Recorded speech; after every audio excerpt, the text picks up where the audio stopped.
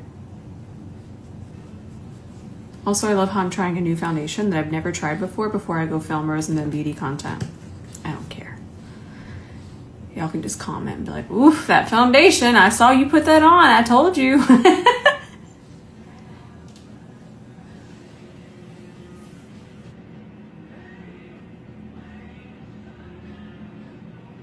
Feels really lightweight though. I don't know if I'm seeing anything wildly spectacular upon first application.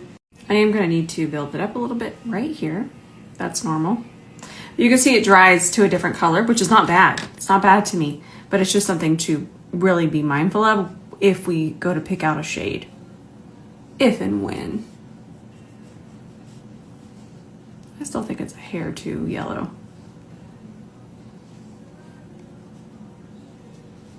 But you know what? Let me teach you something. Let's see if it looks too yellow if we correct our redness. This is also something that's important. I feel like it's hard to shade match. And this is for my Sephora cast members and Ulta cast members. Whenever you're, let me stop this because this is important. Now, one variable is that the green can sometimes pull the yellow and green out of the foundation, but most of our clients aren't going to come in with green eyeshadow. So what I think it's sometimes important to do if you're wanting to shade match and be an amazing shade matcher at your place of work, I think sometimes it can be important to correct redness, even out melasma. Just try to do, and it doesn't need to be the most perfect job ever, but it can really help the client find a better shade. It's going to help with returns, and it's just going to give you a better understanding.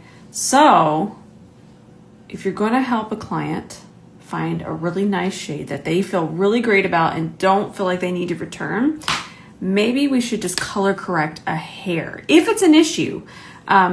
But it would be for me. Somebody with even that kind of redness would help to color correct. So already it looks less yellow. It's still a little too yellow for me, but you can certainly, if you'll go back, tap back, you're certainly going to see a difference. Look, it even looks less yellow now. Still yellow, less yellow, because that redness is such a contrast up against that. And sometimes all of that redness can even pull the green from a foundation, because red is this way on the color wheel to green. They're there, opposites. So that's something to think about.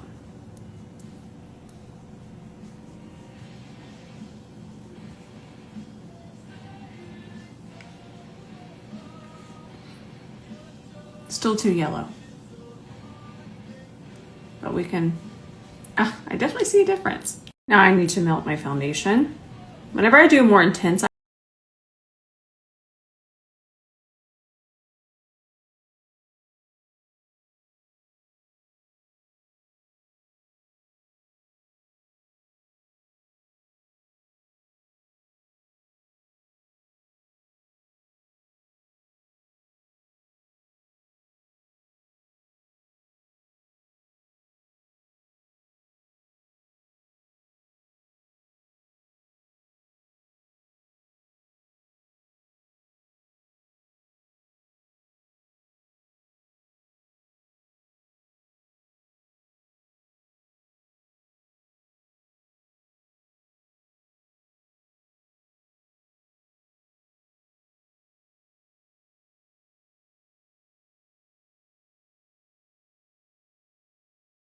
color correct it with this, so we'll get there in just a second. Let's get some concealer on. Remember, I'm not going to do bronzer. I'm actually about to hop off and film those. I'm very excited.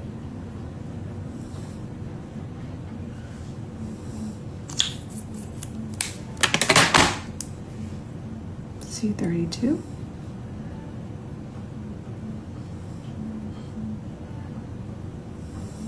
And I'm gonna set the center of my base with y'all because I want you to see how my Givenchy pressed can correct some of the yellow.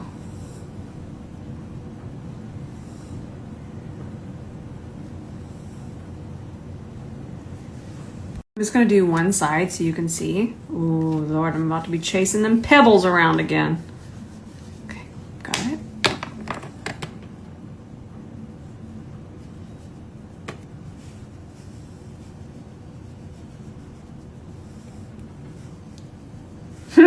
Look at that.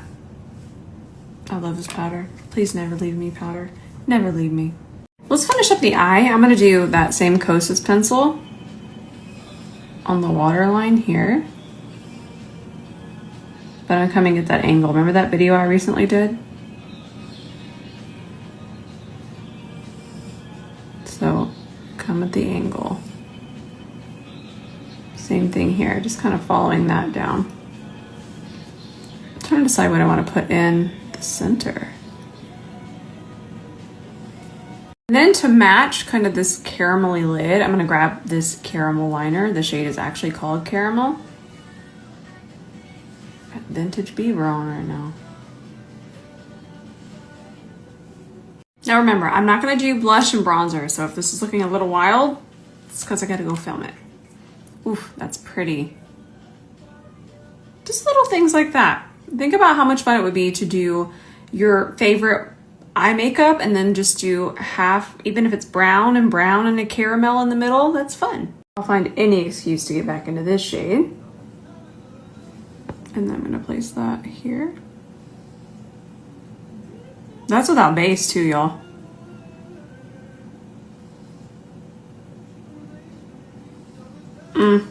That's good stuff.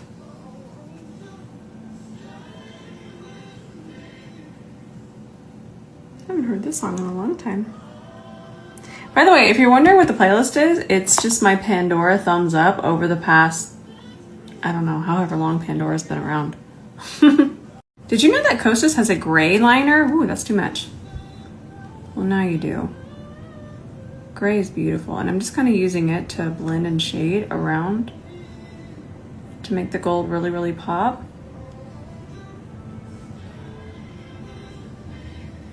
And then I will take, remember the pinky neutral shade? I'm gonna take that fluffy brush. That one's too wet. I got the wrong, there we go. And then I'm just gonna tap and connect and connect. I accidentally hit send. No, it ran away. Or I hit post. It's the shade is Orbit and it's so pretty. Before I get my bottom mascara on, give me that inner corner, I told y'all. I'm gonna try to keep it a little controlled. Nice. It could get a lot more wild than that. I'm trying my best here. I'm even coming in at an angle because I'll be like, I love inner corner. This, look, there's Fiona. So cute. Look how pretty this shade is. Immediately get this on my face. Ooh, this will be pretty with it. Let's do, should we do Rosette? I'm really into Melt's new lip liners. They came out with some pretty amazing shades. That's what I'm looking for. I want Mocha. They're really long lasting and they pair really nicely with glosses and matte lipstick formulas. I've always liked their formula, but I really think these new colors are really speaking to me.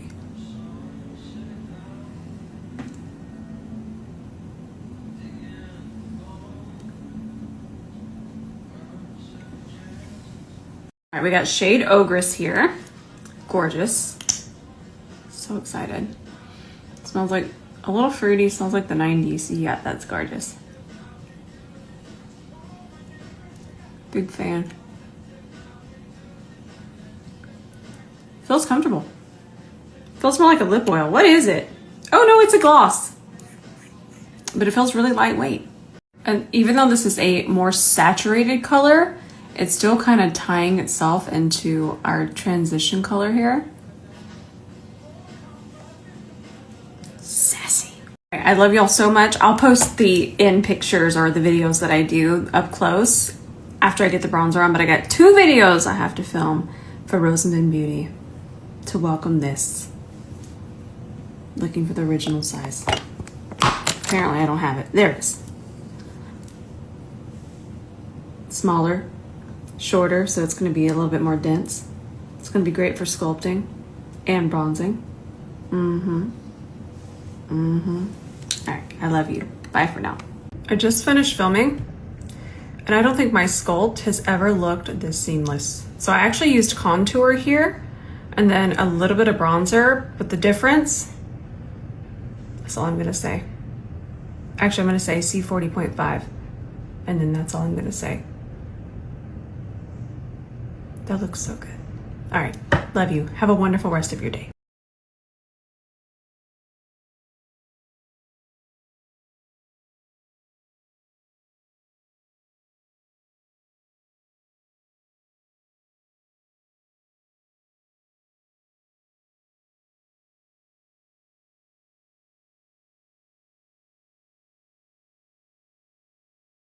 What are you doing in my swamp? Woo, that is sparkly. Okay, let's try it first on my bare lips. Oh, it's pretty. And it smells and tastes like a Tootsie Roll. But y'all know I want to see it on a black base. Put on those makeup seatbelts. Now that we have the black base, the green is really going to come through and give us that galaxy lip. But you might want to take a peek at it up close with back camera. I love it. It's fun, but you have to like green and you have to like sparkles. Are you going to get anything from this collection?